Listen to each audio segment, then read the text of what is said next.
So our ensemble was founded last year.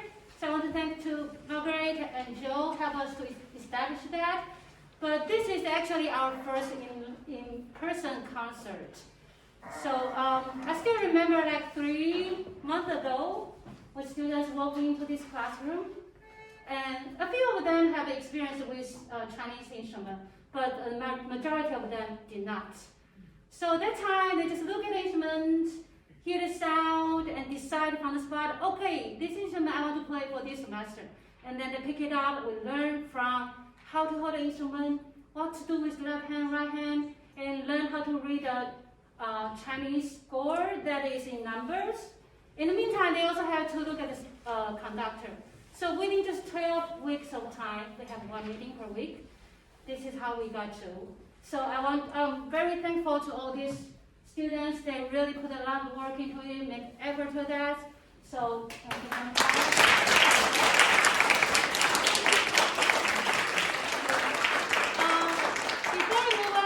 More, I think we want to spend some time to introduce you the individual instruments, because we play together, you hear the sound as a whole, but maybe you don't know the instrument's name or how it sounds like individually. So I want to introduce the instruments to you. Okay, so in our ensemble we have 4 sections. We have the one here as pluck strings.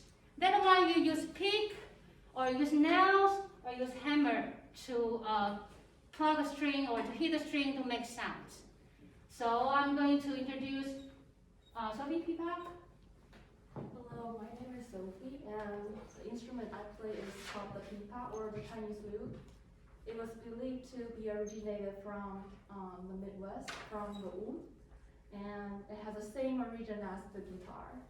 And after being introduced to China, it was also introduced to other Asian countries like South Korea, Japan, and Vietnam. But in those countries, people would play the lute with a pick instead of like using the 5 fingers.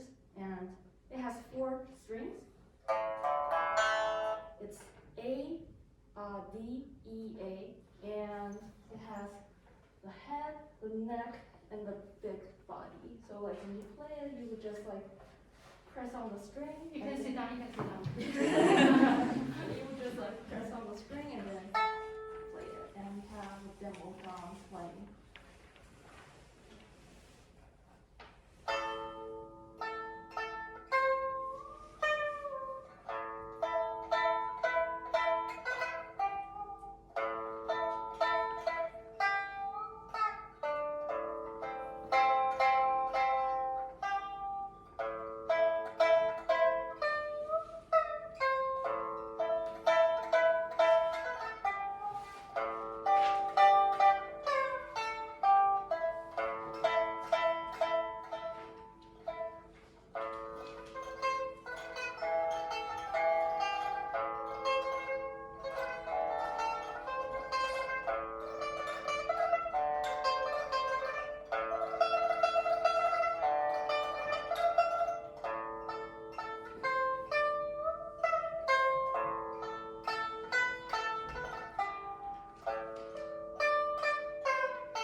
sustain the notes. Okay, and then you can see on the back there, there's a one look like a pipa, but it's much smaller. So it's high registered. And that one is called the liuqin, right? Hi, I'm Ray. This is Liuqin. We met 3 months ago. And it is an instrument just like a Chinese flute, and it's very similar to pipa. Like it's structured and it has a body, and it has 4 strings, but it has a higher pitch than pipa. And I cannot play a demo like that, so I just let you hear how it sounds.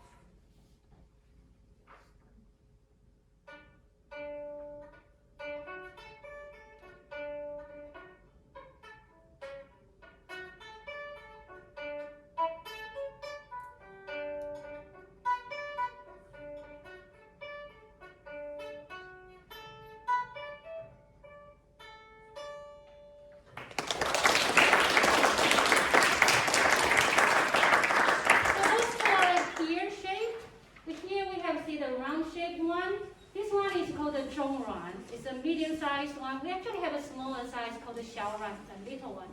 And later you'll hear there's a large one. So zhongruan, maybe? Hi everyone, I'm Jackie. I play the zhongyuan, which also is called like the moon guitar. So it's in the ren family, and it's like there's 5 sizes in that family, and ours falls in the middle pitch-wise, so that's why it's called zhongyuan, because zhong means middle in Chinese. And it was named after the Jin Dynasty poet and musician.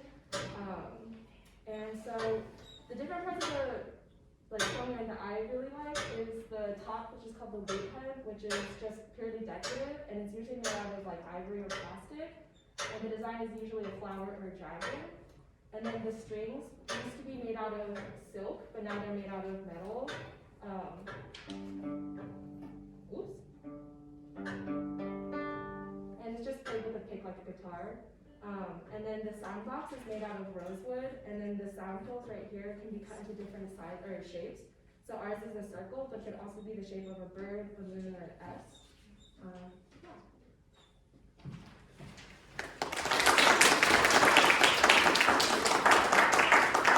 And then we have a daruan here, like play like a bass. So you see this exactly the same design, just like this large. Daruan is pretty big, so this is the big one. It's mostly played as a bass with occasionally play melodies too.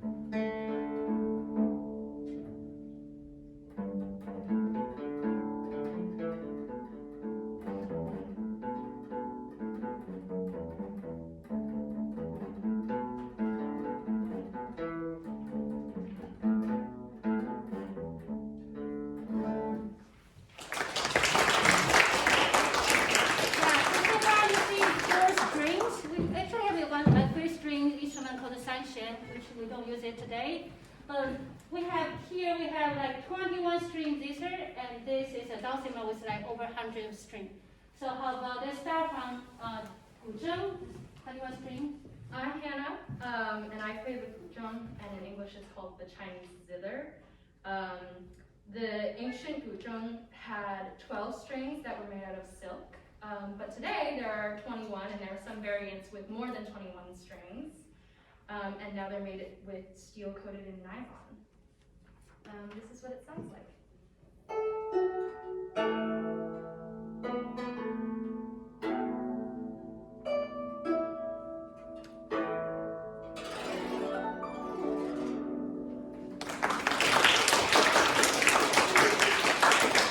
The Chinese dulcimer called the yangqin.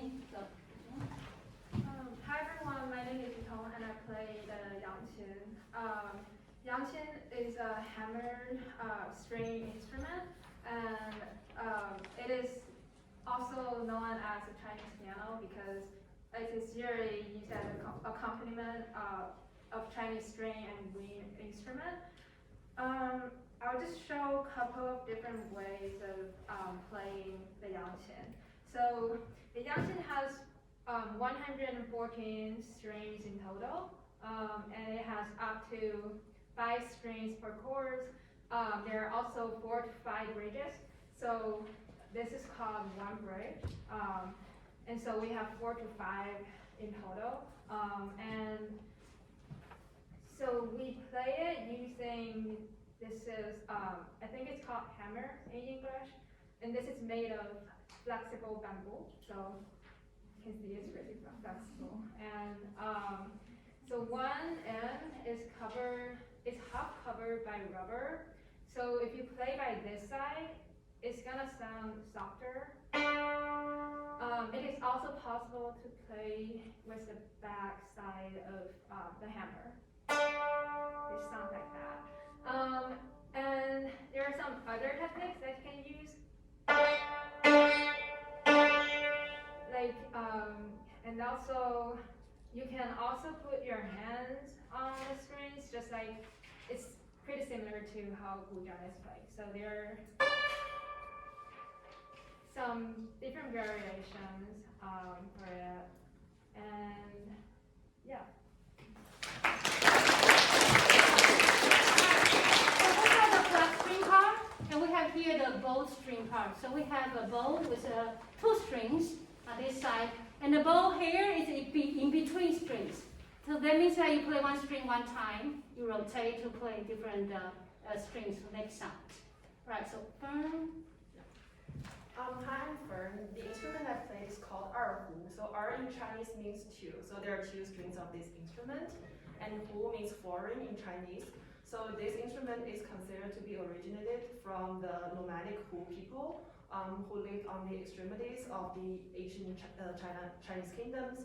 So it's just like foreign instrument to the central Chinese people from the beginning. So it's also kind of popular in Mongolia right now. So not only Chinese people play, but also Mongolian people.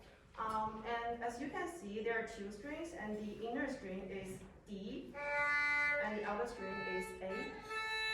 So I'm just gonna show the first piece I learned because it is very easy.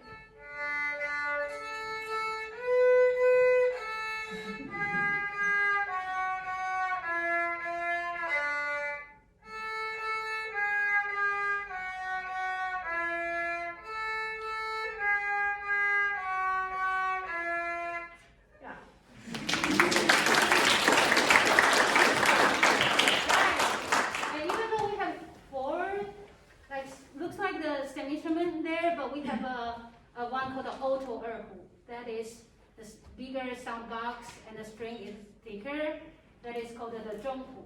Hi, I'm Lisa and I play zhonghu, and as you can see, it's larger in size than erhu does, and it's called zhongruan. It's short for zhongyin erhu, which is like alto erhu, and it was developed in the 1940s for the purpose of having a Chinese music ensemble. So it's a lower pitch instrument, and it is tuned into the interval of fifth, and the strings are like G, D, or A and E. And now I have G, D here. Yeah, and I can.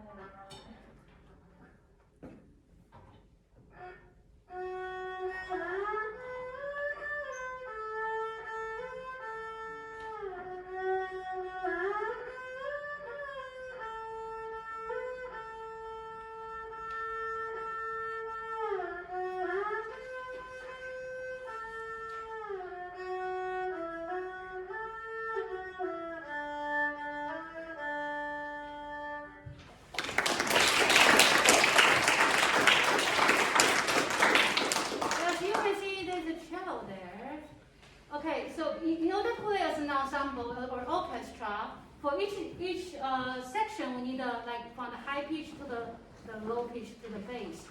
And the traditional Chinese bow string instrument, we don't have that large instrument for the bass section.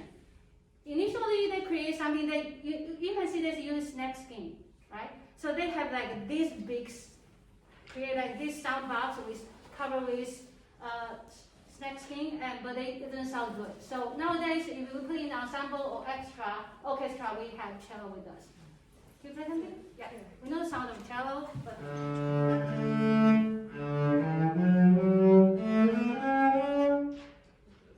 The lower strings are kind of broken right now. All right. That's Okay. We need to tune that. yeah. Thank you.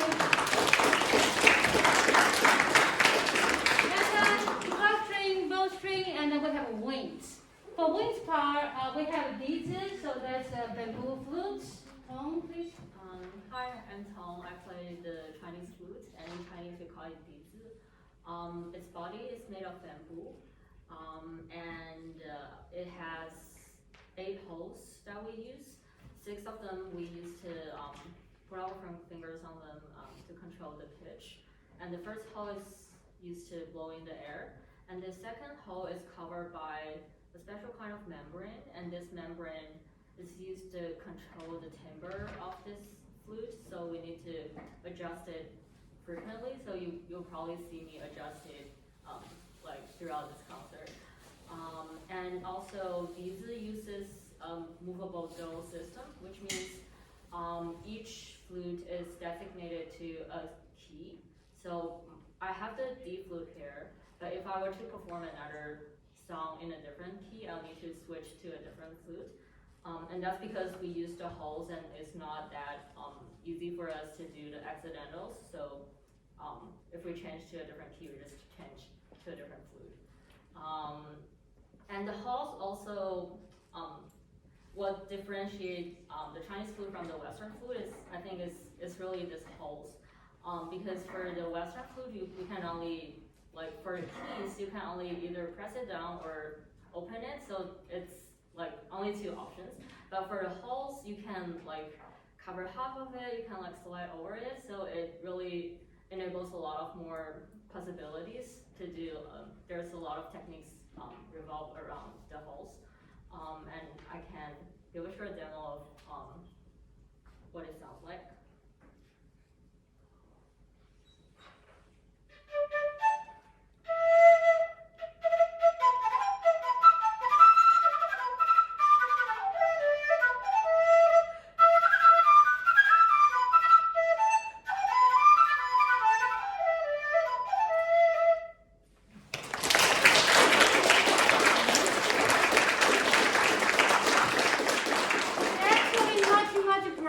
Without the mask. The mask part is really hard for this player. Thank you. And we have a mouth organ, that's sheng. This is the only wind instrument that can play the chords. Yeah, unfortunately, this is not going to be played in any of the pieces. My name is Alec, by the way. I'm the utility infielder of the group. This is a very, very old instrument, and in fact, is the ancestor of the pipe organ, the accordion, the concertina, and the harmonica. And in fact, I think in Leningrad, there were designs made for the pipe organ very early on, in perhaps the 17th century, that used the design of the Chinese sheng. This one has 21 pipes. They're bamboo reeds that have brass plates at the bottom, and there's a little incision made which creates a free reed. And so you blow air into a chamber, and whatever pipes you can cover the holes of will sound. So you can, I also need a mouse to play this. Bear with me a second. So I can play one note, or many, or as many as I can fit. And so one of the things that is very common, particularly in folk music, is to take a very simple single line melody and essentially harmonize it. And usually it's harmonized with octaves and fifths. But it gets that characteristic parallel fifths of a lot of Chinese music. So you have a melody like this.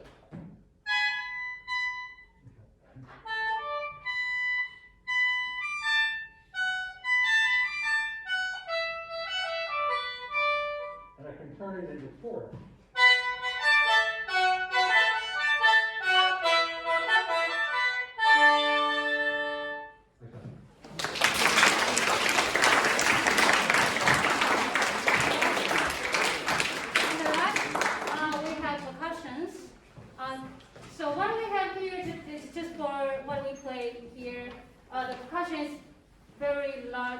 Different kinds of varieties. We have drums, we have all kinds. Today we have small drums and cymbals and woodblock. So Sally and Yvonne. Hi everyone, I'm Sally, and I play 2 percussion instruments. The first one is 木鱼, which is the wooden fish in English, and it is widely used by monks for Buddhist ceremonies. And it is originally in a shape of fish, so it's called wooden fish, but it's gradually evolved into the round shape for the modern use. And it is hollow inside, and the tune of it is differed by its shape and its size.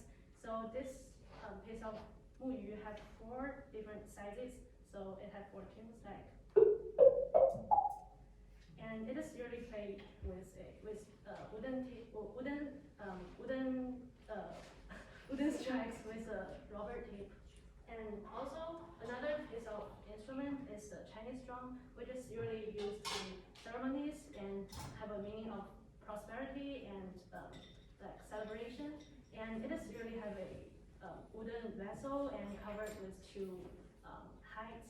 And the tone of it is different from the strength of the height, and it sounds like that.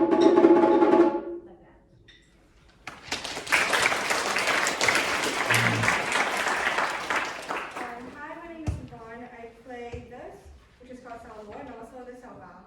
So with this cello, it's a traditional Chinese percussion instrument, and it is like made with a brass and it's shaped like a bowl, like this. And also we play it with a wooden stick. And so in order to play, we play with strokes. So with your left hand, you hold it like this, and with your right hand, you hold it in a particular way, and you strike in the middle, like this. And so yeah, as you can see, it produces a very distinct, very high-pitched voice and very metallic voice as well. And next we have this, which is called xiaobao.